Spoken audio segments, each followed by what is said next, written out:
Allison, Kyle, nice to meet you. Nice to meet you. Thanks for having us. Come on. Just wrapping up our trip, 3 days. And the big takeaway here is I never travel any place just to see one person.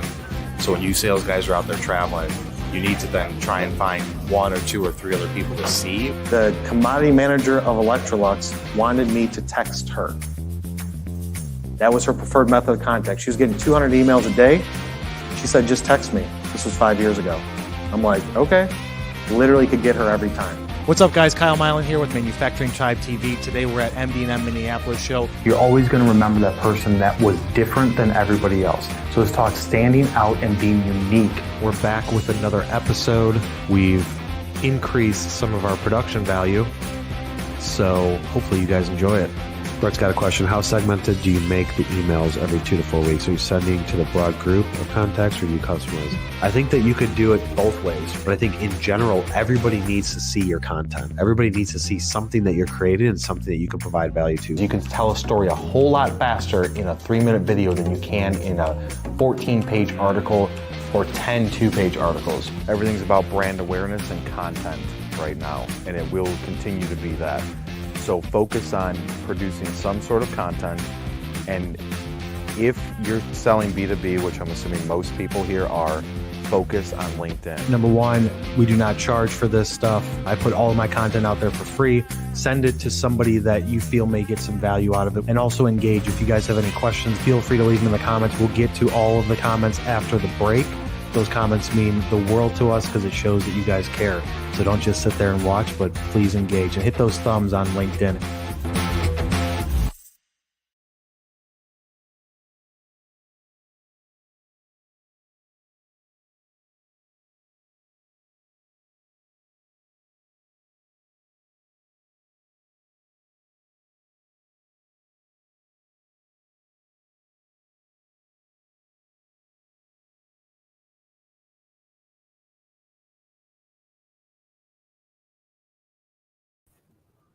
What is up, guys? I'm Kyle Milan, and today we're going to talk about technical sales and industrial marketing. If this is your first time viewing our content, welcome. For those of you that don't know, we've got a YouTube channel, over 250 videos. I want people to, if you get some sort of value out of this, go over to that YouTube channel and subscribe to it, turn on notifications, because that helps us get our message out. Also, we do have a podcast, which I always keep forgetting to mention, technical sales and marketing on every single podcast platform. All these videos, all of our content goes up on there. If you guys are down with listening to podcasts instead of watching videos, there you go. There's your solution. For those of you that are coming from YouTube or from the podcast, go over to LinkedIn, send me a connection request. As long as you're not going to try and sell me something in the first 10 minutes of knowing each other, then I usually do accept those. So if you get value out of this, just share it. That's all we ask. Share it with somebody you know. Send it to somebody. Give us some blue thumbs on LinkedIn. Hit that like button and leave some comments. So once we're done with the beef of this content, we'll go through any live comments that we have. Also reminding people, on Mondays, we do have our show Q&A, where you send questions over to askkyle@mfgtribe.com. We answer those questions and then go to the live comments right after that.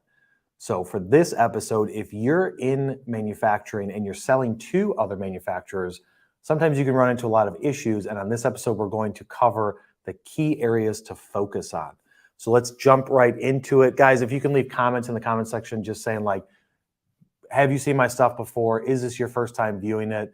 Any questions you guys have, it helps us out once we come back from that commercial break. So jumping right into it, the first thing that I feel like you need to do if you're a manufacturer selling to other manufacturers, and some people may be like, well, technically like all manufacturing people are selling to other manufacturers. It can be you're a service provider, machine shop, things like that, selling to aerospace and mining companies or agriculture or anything like that. Or if you guys are selling like a manufacturing service, if you're doing like upgrading facilities, buildings, you're doing cleaning services, you're offering any additional things for the building maintenance, stuff like that. All of these things will apply to basically everybody. It's like you're doing something in manufacturing for other manufacturers. The first thing you're going to want to go into is to identify your market. So who is your core competency of who you're trying to go after? So many times I meet companies and talk to people all the time that and they're like, well, we're kind of just going after everybody. We've got different groups and different industries, but we pretty much offer them all the same thing, and we want to go after everybody the same.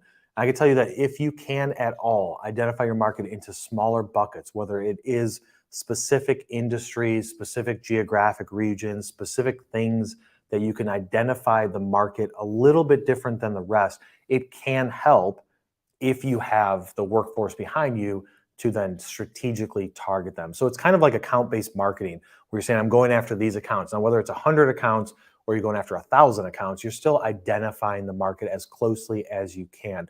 So if you're new to the industry, if you're new to the company, you're like, dude, I don't have a prospect list to go after.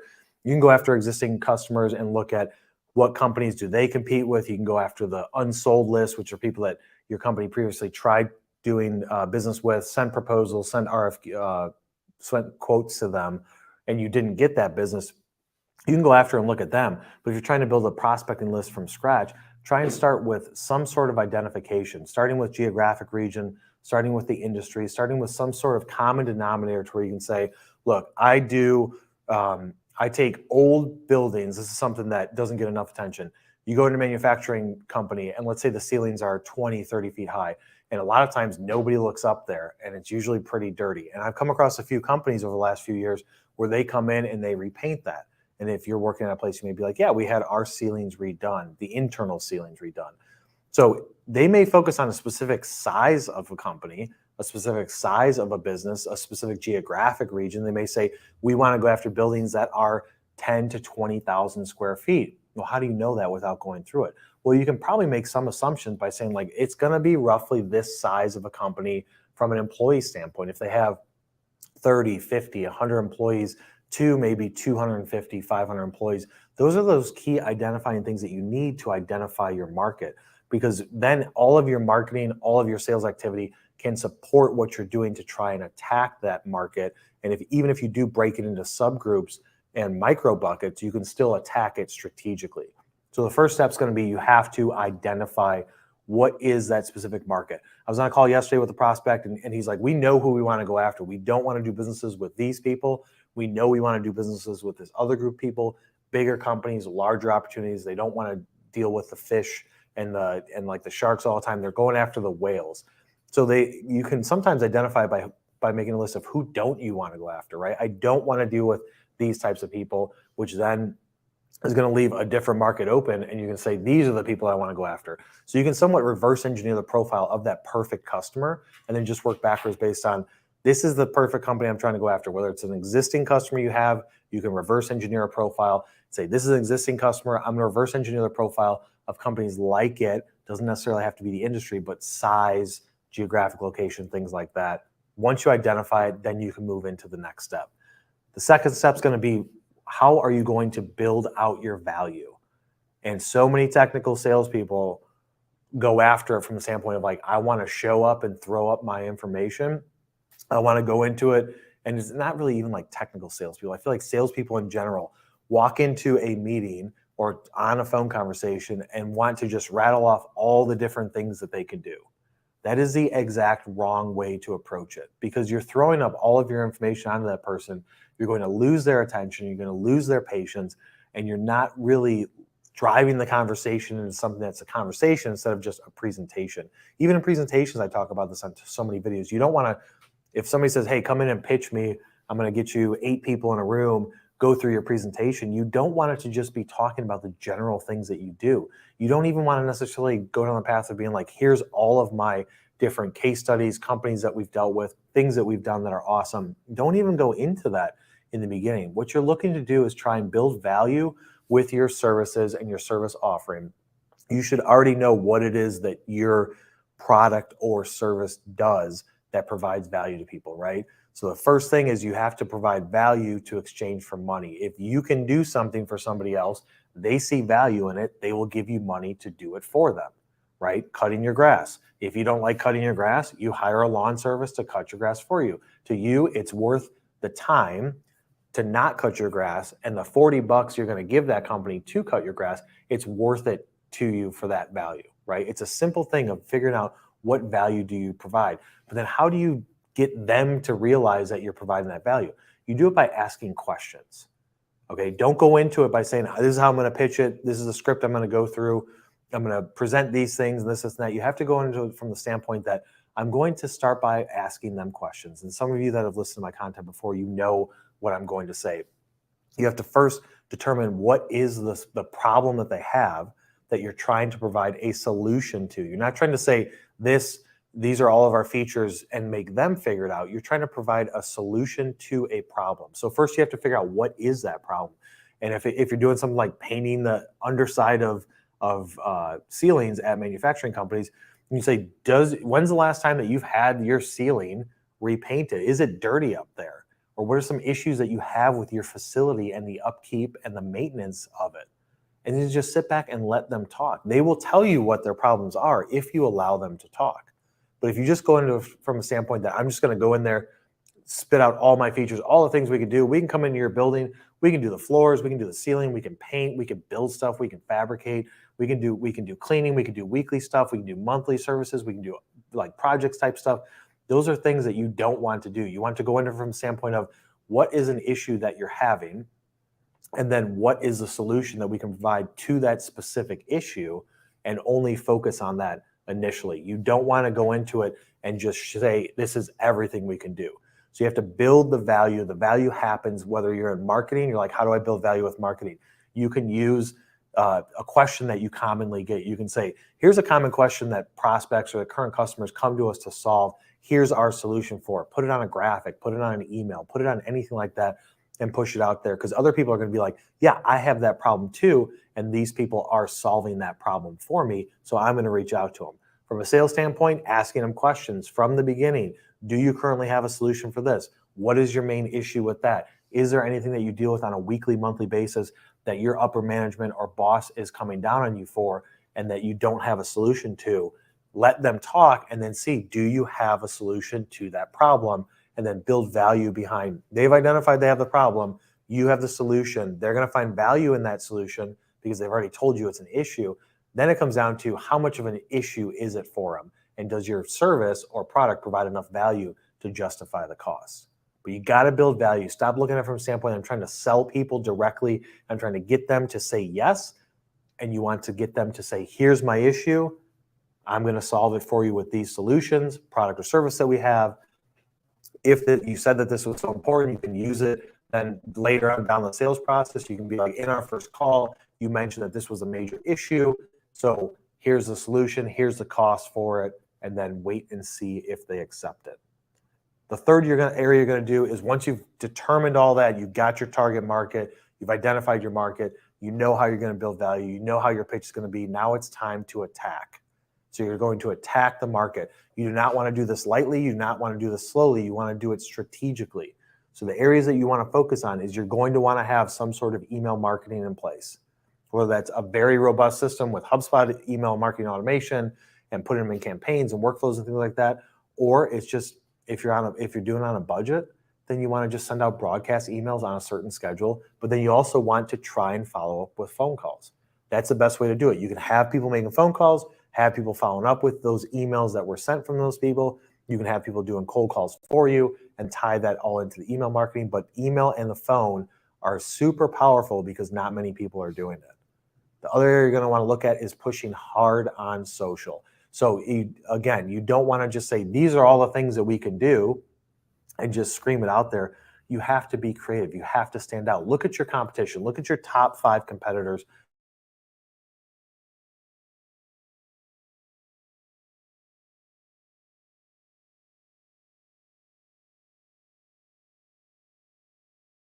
Are you playing the video? Oh, Wi-Fi cut out. Oh, I'm like, what the heck? So if you look at them, if they have like 100,000 followers or something like that, then look at how much engagement are they getting on their posts. If they're getting like 2 people that like or comment on it, and then you don't have anybody else, it's like not as big as you would expect, and most likely the followers that they have is not going to be like the highest quality, right? But you can look through it and see what type of engagement they're getting and look for holes in their platform of what they're doing. So like if nobody's posting videos out there, then you can go and do a very strategic and very hard video campaign. If nobody's posting graphics, if nobody's highlighting employees, if nobody's sending people, writing articles and sending value added pieces of content to them, then that's an area that you can focus and attack, and that's how you're going to separate yourself. But like once you do the work of planning, now it's time to do the work of executing, and you need to make sure that you're doing it consistently, that you have a robust plan of creating content, pushing on the distribution channels. Once you get somebody, you need to have a conversation with them. Don't just pitch them your services. Build out your LinkedIn network from a personal profile standpoint. Push out on LinkedIn every single day. I'm not going to go into it too much because I have so many videos about LinkedIn. You can go over to the YouTube channel and you can look those up. I've got over 250 videos total on there. Tons of stuff about LinkedIn, how to prospect, how to build out your profile, all that stuff. Go over there to get the details, but you want to be attacking as hard as possible across all fronts to try and go after that omnipresence, which is being everywhere all at the same time. So even though you've done the work, a lot of people then lack and they're like, okay, now I'm going to attack. I'm going to do this one thing. And then 4 months later, do this other thing. Like, oh, that didn't work so well. I'm going to delay this and I'm going to do like all these different things to where over a year, maybe at the end of the year, you start doing everything. But why not just do it over like 2 months and then just push for 10 months across all platforms? Don't go into it being like, I know if I do this today, I'm going to get something back tomorrow. You have to go into it knowing that it's a process. It takes time. Push everything out there and then wait for the things to come to you and then adjust and adapt. That brings us into the fourth point, which is going to be you want to analyze the data and make adjustments. You may think that posting at this time of the day or sending emails at this time of the day or this type of email or this type of setup is going to work. You need to test it out, then look at the data that comes back, look at the open rates, look at the engagement, look at the views on videos, look at how many people are going to the website, and then make micro adjustments to your campaign based on that. It's not just like I know this is going to work, there's going to be no adjustments necessary. And that's typically what manufacturing companies will do is they're like, this is how we have to do it. And we're going to do it exactly like this for a year and then wait a year. And then you come back and look at what are the results. That is not going to work. So like you already know who they are, right? You're a manufacturer yourself. You already know the manufacturing market. You know, I think you should know what they like to see based on what you like to see. What types of things, like everybody talks about mobile being like 50, 60, 70% of traffic of websites is mobile. Not in manufacturing, it's not. It's still 25 to 30% is mobile. It's still heavy desktop. And you know that because you're probably viewing a lot of things on your desktop. And so you already know that. So you can put up the perfect plan, but then you have to make adjustments based on what the data shows. If the data shows that one thing's working better than others, double down on that. If it shows that this thing is not working at all, make an adjustment to it. Then test it out for another 4 weeks, 8 weeks. See if what that adjustment did. Compare months 1 and 2 to months 3 and 4. Like I did it this way. This is my data. I did this other way. Let's compare them. Let's figure out, is it an in-between? Do we make it too much of an adjustment? Should we scale it back a little bit? But I'm 100% for making adjustments as you go. It's not like figure it out while you go. You already know what the plan should be. It's just you have to make adjustments to get to the perfect sweet spot of what is going to work. So we're going to take a quick, short commercial break, and then we'll come back and answer any live comments. So if you guys have comments, put them in there now, and we will go through them. We'll be right back. You know, check-in of a manufacturing facility is much different than, say, an office complex. There's a lot of safety concerns. There's a lot of regulatory compliance. So Lobby Fox is the first and the only company specifically focused on solving the extremely unique challenges that manufacturing facilities face at check-in. Other visitor management solutions are more of a one-size-fits-all that try to be good at visitor management in a variety of different scenarios or different establishments. This is for lobbies in schools, lobbies in office complexes, hospitals, whatever these facilities are. We looked at manufacturing and saw they had very specific, unique challenges because of regulatory compliance, because of safety concerns that you don't see in those other types of environments. If we look at some of the other options in the market, because they're not geared specifically towards manufacturing, they include a bunch of features that are maybe not necessary. It's just more nonsense, bloatware that you have to navigate around, and it starts to feel like you've just been pigeonholed into a software program that may not have been the best fit for you. Lobby Fox is both rigid and flexible, and what I mean by that is it's rigid in 100% of the time. It's gathering the correct visitor information. 100% of the time, it's keeping your company in compliance. 100% of the time, it's delivering the appropriate safety videos. It's flexible in the fact that it can be catered to each individual manufacturer's specific needs, but not only your current needs, it's made so that it's future-proof and flexible to evolve with you as you evolve. We have an ever-increasing amount of back-end functionality, and that's based on feedback that's been provided by users for things that would make their job easier. One of the things that we've adopted based on user feedback is the ability to mass notify a large group of employees when important visitors arrive. And enabling the check-in kiosk to professionally and politely dismiss an unscheduled or an unwelcomed visitor has been one of our most popular features. The kiosk invites that visitor to check their phone for a text message, and the text message explains why unscheduled visitors are not accepted at the facility, and it gives them instructions for how to schedule a visit. You know, with all the other generic visitor management systems, you're stuck with one operating system and one piece of hardware. With Lobby Fox, we're cross-platform, so we can operate on Windows, we can operate on iOS, and hardware, we operate anywhere from a tablet all the way up to a 40-inch touchscreen. The badge printer we include with every one of our kiosks provides a lot of benefits to you in your check-in process. All of your employees will know the names of your visitors, which leads to a more positive impression of your facility. But then it also improves the security of your facility as well, because employees know who the visitor is supposed to be there to see and whether they've strayed away from their group. When a visitor walks into a facility, the first impression matters, and it's one of the things that's greatly overlooked. If you've got a client that's walking in and the check-in process is tragic, there's no part of that that makes them feel like they're important to your business or that you were looking forward to their arrival. Lobby Fox improves reception and visitor orientation by delivering the relevant information specific for each visitor type and doing it 100% of the time consistently. No more, no less. We handle the hardware, the software, the design components, and we work with each individual client to make sure the solution is out of the box, automated, and ready to go for their specific needs. We spend a considerable amount of time visiting facilities so we actually understand the problems, not what someone believes the problem to be, what the real problem actually is. And that's why our solutions are much more effective than a lot of the competition. All right, guys, we're back. Sorry for the delay there, running into some technical issues on this live with losing a little bit of Wi-Fi. Things happen. Next week, our commercial breaks will be a little bit shorter because all the bugs will be worked out. So we don't have any comments, Laura, do we? We don't have any comments right now, so we're going to close out the show. Most likely, as always, once you guys hear that, somebody's going to type in a comment, and we're going to be closed out. We'll answer those next week. So next week on Monday, the show schedule is going to be Monday is Q&A. Send questions over to askkyle@mfgtribe.com.